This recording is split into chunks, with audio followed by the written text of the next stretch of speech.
सभी को नमस्कार। करियर फर्स्ट चैनल पर आप सबका स्वागत है। डिक्टेशन लिखने के लिए तैयार रहें। Ready start. इस तरह सुरक्षा परिषद की केंद्रीय भूमिका के कारण संयुक्त राष्ट्र संघ का उद्देश्य ही कुंठित हुआ जा रहा है और इसीलिए परिषद के बजाय महासभा को अधिक अधिकार सौंपे जाने की मांग उचित और सामयिक हो गई है। प्राचीन काल में भारतवर्ष प्रत्येक दृष्टिकोण से विश्व के सर्वाधिक संपन्न देशों में था। इसे अन्य देशों के लोग सोने की चिड़िया के नाम से पुकारते थे। समय बदला, इतिहास ने करवट ली।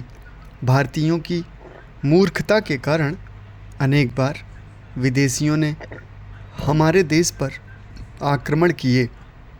इसे हर तरह से हानि पहुंचाई गई।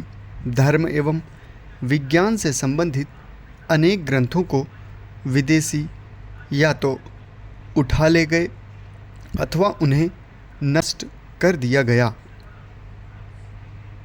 विज्ञान की ऐसी बहुत सी खोजें जिन्हें भारतीय ऋषि मुनि बहुत पहले से ही ज्ञात कर चुके थे, उन खोजों को पाश्चात्य वैज्ञानिकों का ज्ञान का भंडार वर्तमान समय के लोग मानते हैं।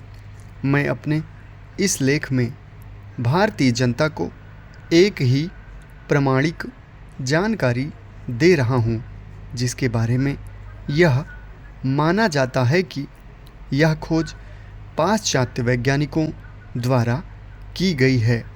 ग्रह नक्षत्रों की खोज, उनकी गति, आकार, आकर्षण शक्ति, रंग, किरणें आदि की खोज आधुनिक विज्ञान की देन नहीं है, जिसकी आयु अभी लगभग 300 वर्षों की है।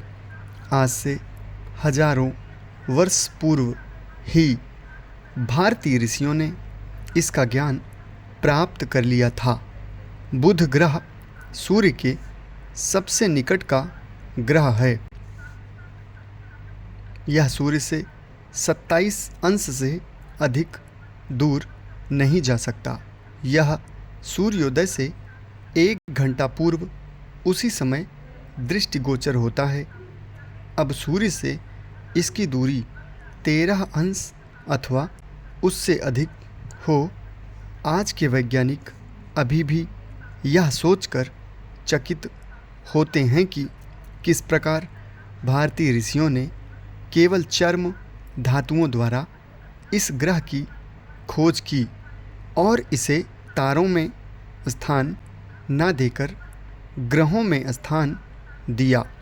ऐसी कई घटनाएं सामने आती हैं कि हमारे आदिकालीन ऋषियों द्वारा बताई गई जानकारी के आधार पर ही वर्तमान में वैज्ञानिकों द्वारा किए जाने वाले शोधों के लिए बहुत बड़ी सहायता और सूत्र प्राप्त होते हैं।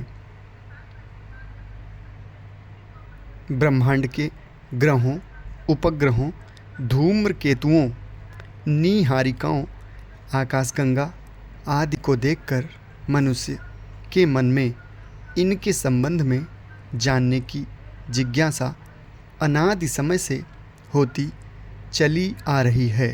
भारत इस दिशा में सदैव अग्रणी रहा है तथा यहाँ के ज्योतिर्विद और मनीषी गण बड़ी श्रम साधना और समर्पण के साथ रात्रि के अंधकार में आकाश में ज्योतिर्मान इन ज्योतिमय पिंडों के संबंध में सूक्ष्माति सूक्ष्म बातों की जानकारी प्राप्त कर काल गणना का ज्ञान, इन ज्योति पिंडों की रूपरेखा एवं दूरी का मापन करने में सफल सिद्ध हुए। अतः यह कहना बिल्कुल गलत होगा कि सौर धब्बों की खोज गैलीलियो ने की। वास्तव में विश्व में सर्वप्रथम सौर धब्बों की खोज वराह मिहिर ने की। समाप्त। धन्यवाद।